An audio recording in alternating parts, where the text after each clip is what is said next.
तो आज हम पढ़ेंगे, किस चीज़ के बारे में पढ़ेंगे सर? मध्यकालीन भारत। मध्यकालीन में कल एक पाठ हो गया था और आज है दूसरा दिन है। कल एक दिन हो गया था, कल से स्टार्ट है मध्यकालीन भारत। और मध्यकालीन भारत में जो है हम लोग मोहम्मद गौरी और सल्तनत काल में पढ़ रहे थे, सल्तनत काल के बारे में। और सल्तनत काल में जो है गुलाम वंश पढ़ लिए थे हम लोग। आज पढ़ेंगे खिलजी वंश और तुगलक वंश के बारे में, ठीक है? तो इसी के साथ स्टार्ट करते हैं। तो खिलजी वंश के बारे में आज पढ़ेंगे। खिलजी वंश जो है 1290 से 1320 ईस्वी तक जो है मतलब खिलजी वंश का शासनकाल रहा है, ठीक है? गुलाम वंश के शासन को समाप्त कर 13 जून 1290 को जलालुद्दीन फिरोज खिलजी ने खिलजी वंश की स्थापना की, ठीक। इसने किलो खड़ी को अपनी राजधानी बनाया। जलालुद्दीन की हत्या जो है 1296 ईस्वी में उसके भतीजा एवं दामाद जो है अलाउद्दीन खिलजी ने करामानिकपुर इलाहाबाद में कर दी थी, ठीक है। उसके बाद 22 अक्टूबर जो 1296 ईस्वी में अलाउद्दीन दिल्ली का सुल्तान बना। उसके बाद अलाउद्दीन के बचपन का नाम जो है अली तथा गुरसास्प था, ठीक। उसके बाद अलाउद्दीन खिलजी ने सेना को नकद वेतन देने एवं अस्थायी सेना की नींव रखी। दिल्ली के शासकों में अलाउद्दीन खिलजी के पास सबसे विशाल अस्थायी सेना थी। कितना मतलब कैसा था? सबसे विशाल और अस्थायी सेना थी। उसके बाद घोड़ा जो दागने एवं सैनिकों का हुलिया लिखने की प्रथा की शुरुआत अलाउद्दीन खिलजी ने की। मतलब घोड़ा दागने और सैनिक का हुलिया लिखने की प्रथा को हुलिया लिखने की प्रथा की शुरुआत अलाउद्दीन खिलजी ने की थी। उसके बाद है अलाउद्दीन ने भू राजस्व की दर को बढ़ाकर उपज का 1/2 भाग कर दिया, मतलब आधा भाग कर दिया, ठीक है।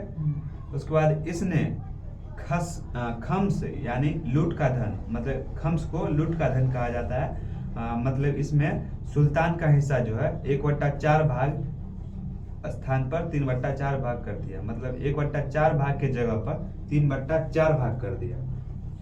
उसके बाद है इसने व्यापारियों में बेईमानी रोकने के लिए कम तौलने वाले व्यक्ति के शरीर से मांस काट लेने का आदेश दिया। इसने अपने शासन काल में मूल्य नियंत्रण प्रणाली को दृढ़ता से लागू किया। दक्षिण भारत की विजय के लिए अलाउद्दीन ने मलिक काफूर को भेजा। और छोटा सा है टॉपिक नोट करके है बॉक्स में पढ़ देते हैं उसको। अमीर खुसरो का मूल नाम जो है मोहम्मद हसन था और उसका जन्म जो है पटियाली यानी पश्चिमी उत्तर प्रदेश में बदायूं के पास हुआ था। 1253 ईस्वी में हुआ। खुसरो प्रसिद्ध सूफी संत शेख निजामुद्दीन औलिया के शिष्य थे। वह बलबन से लेकर मोहम्मद तुगलक तक दिल्ली सुल्तानों के दरबार में रहे। इन्हें तूतीय हिंद यानी भारत का तोता के नाम से भी जाना जाता है। सितार एवं तबले के आविष्कार का श्रेय अमीर खुसरो को ही दिया जाता है। उसके बाद एक और छोटा सा टॉपिक है जिसमें अलाउद्दीन खिलजी के बारे में बताया गया है। बाजार नियंत्रण करने के लिए अलाउद्दीन खिलजी द्वारा बनाए जाने वाले नवीन पद, उसमें जो नवीन पद है तो देख लीजिए। दीवान ए रियासत यह व्यापारियों पर नियंत्रण रखता था। यह बाजार नियंत्रण की पूरी व्यवस्था का संचालन करता था। उसके बाद है सहना ए मंडी, प्रत्येक बाजार में बाजार का अधीक्षक। उसके बाद है बरीद, जो बाजार के अंदर घूमकर बाजार का निरीक्षण करता था। उसके बाद है मुन्हियान व गुप्तचर, जो है वह गुप्त सूचना प्राप्त करता था, ठीक है।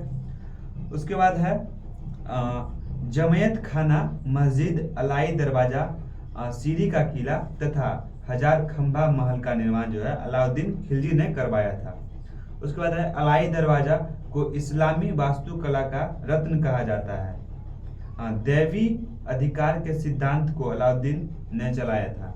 उसके बाद है सिकंदर ए सानी की उपाधि से स्वयं को अलाउद्दीन खिलजी ने विभूषित किया। अलाउद्दीन ने मलिक याकूब को दीवान ए रियासत नियुक्त किया था। अलाउद्दीन द्वारा नियुक्त परवाना नवीस नामक अधिकारी वस्तुओं की परमिट जारी करता था। ठीक है। उसके बाद सहना ए मंडी, यहाँ खाद्यान्नों को बिक्री हेतु लाया जाता था। उसके बाद है सराय दल, यहाँ वस्त्र, शक्कर, जड़ी बूटी, मेवा, दीपक का तेल एवं अन्य निर्मित वस्तुएं बिकने के लिए आती थी। उसके बाद है अलाउद्दीन खिलजी की आर्थिक नीति के व्यापक जानकारी जियाउद्दीन बर्नी की कृति मतलब तारीखे फिरोज शाही से मिलती है। जियाउद्दीन बर्नी के द्वारा लिखा गया जो है तारीखे फिरोज शाही में अलाउद्दीन खिलजी के आर्थिक नीति के बारे में जानकारी मिलती है। ठीक है।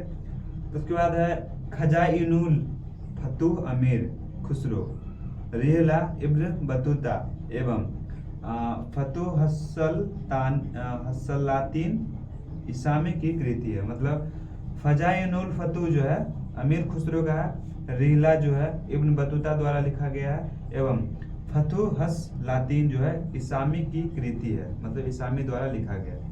उसके बाद है मूल्य नियंत्रण को सफल बनाने में मुहतसिब यानी सेंसर एवं नाजिर जो है नापतोल अधिकारी की महत्वपूर्ण भूमिका निभाती थी। उसके बाद है राजस्व सुधार के अंतर्गत अलाउद्दीन ने सर्वप्रथम मिल्क इनाम एवं वक्फ के अंतर्गत दी गई भूमि को वापस लेकर उसे खालसा भूमि में बदल दिया। उसके बाद है अलाउद्दीन खिलजी के द्वारा लगाए जाने वाले दो नवीन थे। पहला था चराई कर, मतलब दुधारू पशुओं पर लगाया जाता था, और दूसरा था गढ़ी कर, मतलब घरों एवं झोपड़ी पर लगाया जाता था। उसके बाद है अलाउद्दीन खिलजी के शासनकाल में 1297 से 1306 ईस्वी तक मंगोलों के 6 आक्रमण हुए।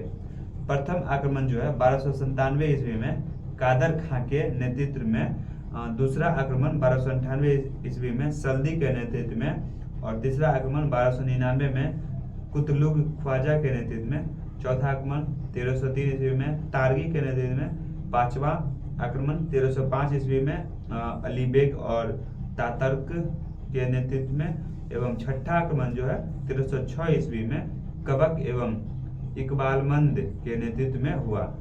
अलाउद्दीन खिलजी की मृत्यु 5 जनवरी 1316 ईस्वी को हो गई। कुतुबुद्दीन मुबारक खिलजी 1316 ईस्वी को दिल्ली के सिंहासन पर बैठा। इसे नग्न स्त्री पुरुष की संगत पसंद थी। उसके बाद है मुबारक खिलजी कभी कभी राज दरबार में स्त्रियों का वस्त्र पहनकर आ जाता था। बर्नी के अनुसार मुबारक कभी कभी नग्न होकर दरबारियों के बीच दौरा करता था। मुबारक खान ने खलीफा की उपाधि धारण की थी। मुबारक के वजीर खुसरो खां ने 15 अप्रैल 1320 ईस्वी को इसकी हत्या कर दी और स्वयं को दिल्ली के सिंहासन पर बैठा। खुसरो खां ने पैगंबर के सेनापति की उपाधि धारण की। इसी के साथ खिलजी वंश समाप्त हुआ और आगे तुगलक वंश के बारे में। तुगलक वंश जो है 1320 ईस्वी से 1398 ईस्वी तक इसका शासनकाल रहा है। तुगलक वंश का तुगलक वंश के बारे में 5 सितंबर 1320 ईस्वी को खुसरो खां को पराजित करके गाजी मलिक या तुगलक गाजी यानी गयासुद्दीन तुगलक के नाम से 8 सितंबर 1320 ईस्वी को दिल्ली के सिंहासन पर बैठा। गयासुद्दीन ने अलाउद्दीन के समय में लिए गए अमीरों की भूमि को पुनः लौटा दिया। इसने सिंचाई के लिए कुआं नहरों का निर्माण करवाया। संभवतः नहरों का निर्माण करने वाला गयासुद्दीन प्रथम शासक था। मोहम्मद बिन तुगलक द्वारा क्रियान्वित क्रमशः 4 योजनाएं। पहला है दोआब क्षेत्र में कर वृद्धि, उसके बाद है दूसरा है राजधानी परिवर्तन, तीसरा है सांकेतिक मुद्रा का प्रचलन, और चौथा है खुरासन एवं कराची का अभियान। गयासुद्दीन तुगलक ने दिल्ली के समीप स्थित पहाड़ियों पर तुगलकाबाद नाम का एक नया नगर स्थापित किया। रोमन शैली में निर्मित इस नगर में एक दुर्ग का निर्माण भी हुआ। इस दुर्ग को 56 कोट के नाम से जाना जाता है।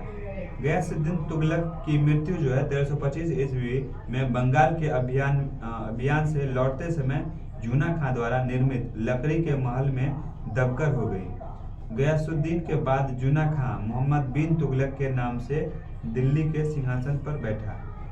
मध्यकालीन सभी सुल्तानों में मोहम्मद तुगलक सर्वाधिक शिक्षित, विद्वान एवं योग्य व्यक्ति था। मोहम्मद बिन तुगलक को अपनी सनक भरी योजनाओं, क्रूर कृत्यों एवं दूसरों के सुख दुख के प्रति उपेक्षा भाव रखने के कारण स्वप्नशील, पागल एवं रक्त पिपासु कहा गया। मोहम्मद बिन तुगलक ने कृषि के विकास के लिए अमीरी एक कोही नामक एक नवीन विभाग की स्थापना की। मोहम्मद बिन तुगलक ने अपनी राजधानी दिल्ली से देवगिरी में स्थानांतरित की और इसका नाम दौलताबाद रखा। सांकेतिक मुद्रा के अंतर्गत मोहम्मद बिन तुगलक ने कांसा यानी फरिश्ता के अनुसार और उसके बाद है तांबा बरनी के अनुसार धातुओं के सिक्के चलवाए, ठीक है, जिनका मूल्य चांदी के रुपये टंका के बराबर होता था। एडवर्ड थॉमस ने मोहम्मद बिन तुगलक को प्रिंस ऑफ मनियर्स की संज्ञा दी। अफ्रीकी यानी मोरक्को यात्री इब्न बतूता लगभग 1333 ईस्वी में भारत आया। सुल्तान ने इसे दिल्ली का काजी नियुक्त किया। 1342 ईस्वी में सुल्तान ने इसे अपने राजदूत के रूप में चीन भेजा। उसके बाद है इब्न बतूता की पुस्तक रेहला में मोहम्मद तुगलक के समय की घटनाओं का वर्णन है। इसने अपनी पुस्तक में विदेशी व्यापारियों के आवागमन, डाक चौकियों की स्थापना यानी डाक व्यवस्था एवं गुप्तचर व्यवस्था के बारे में लिखा है, ठीक है।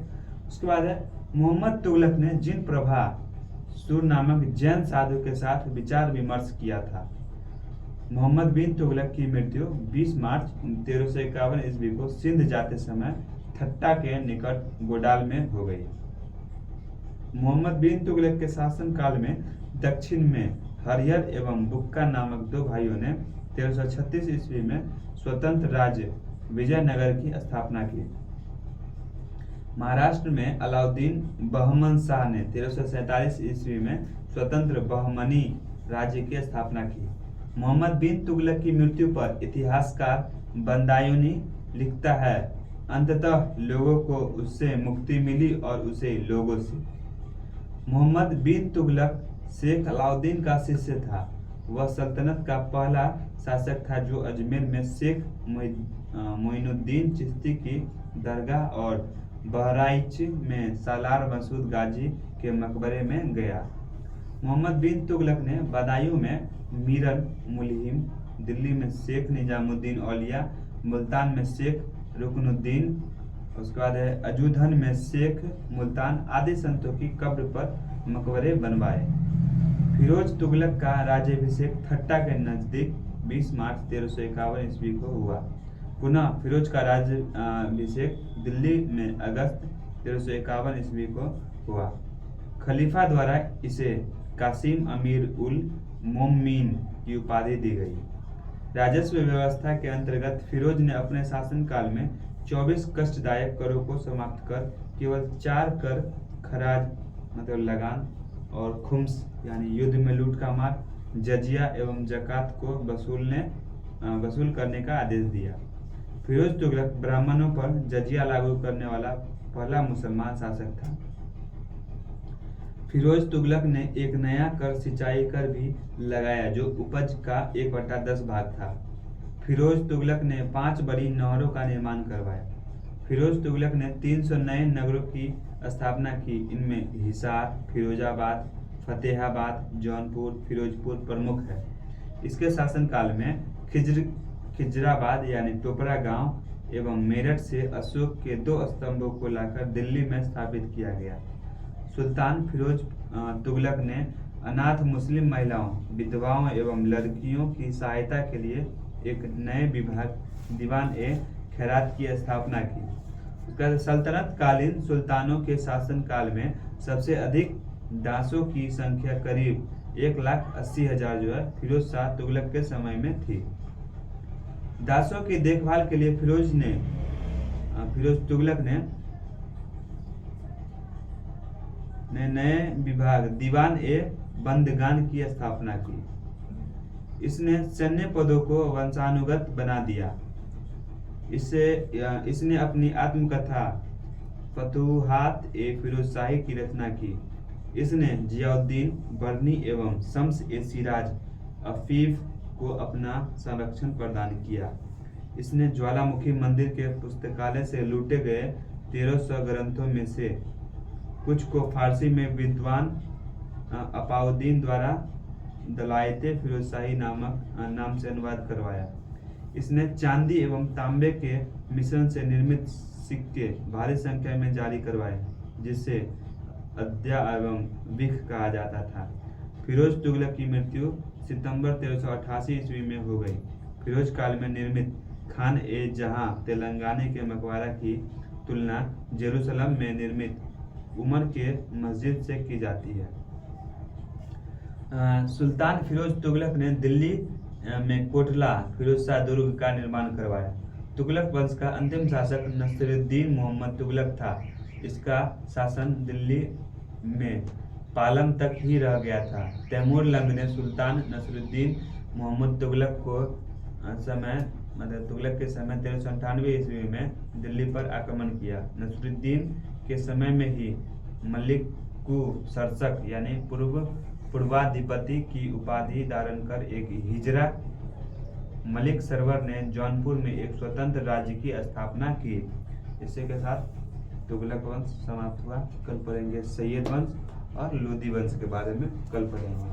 ठीक है, चलिए।